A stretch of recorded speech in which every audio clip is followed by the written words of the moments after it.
সন্ধিয়া সময়ত হাতত একাপ চাহ লৈ মোবাইলটো টিপি কিবা চাই আছিলোঁ। তেতিয়া বাইদেৱে ফোন কৰিলে যে নাৰেংগীলৈকে ময়ো আহিছোঁ এতিয়া নাৰেংগীলৈকে যে গীতমে কিবা মানে ফুৰি আহোঁ কৰি আছে, যিহেতু ঘৰত লাইনো নাই সেইকাৰণে সিও বৰিং হৈ গৈছে, সেইকাৰণে ফুৰিবলৈ আহিছে।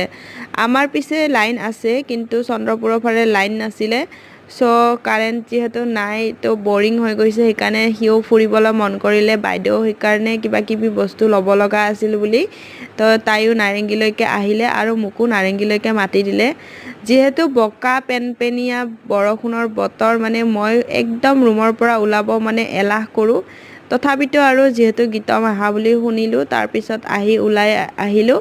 তাৰপিছত তাহাঁতে ক'লে কি বিশালত সোমাম, তো বিশালত সোমাই কিছুমান দৰকাৰী বস্তু ল'লোঁ, মোৰো বস্তু লৈছোঁ। পিছত বাৰু মই বস্তুকেইটা দেখুৱাম মই কি আনিলোঁ। মানে এইটো ভিডিঅ'ত মই মানে ভিডিঅ'টো কৰা নহ'ল। মানে আমি কিবা কিবি বহুতখিনি ল'লোঁ আৰু গীতমেও পঢ়াৰ কাৰণে লাগতিয়াল বস্তু কিছুমান ল'লে আৰু বাইদেউ ঘৰৰ মানে চাহৰ কাপ প্লেটৰ পৰা ট্ৰে আদি কৰি কিছুমান বস্তু ল'লে। তাই হয়তো কি বস্তু লৈছে ভিডিঅ'টো তাইয়ে দেখুৱাব, কিন্তু মই বহুত বেছি বস্তু লোৱা নাই যিহেতু পইচাও হাতত নাছিল। সৰু সুৰা দুটামান লৈ ঘৰলৈ আহিলোঁ।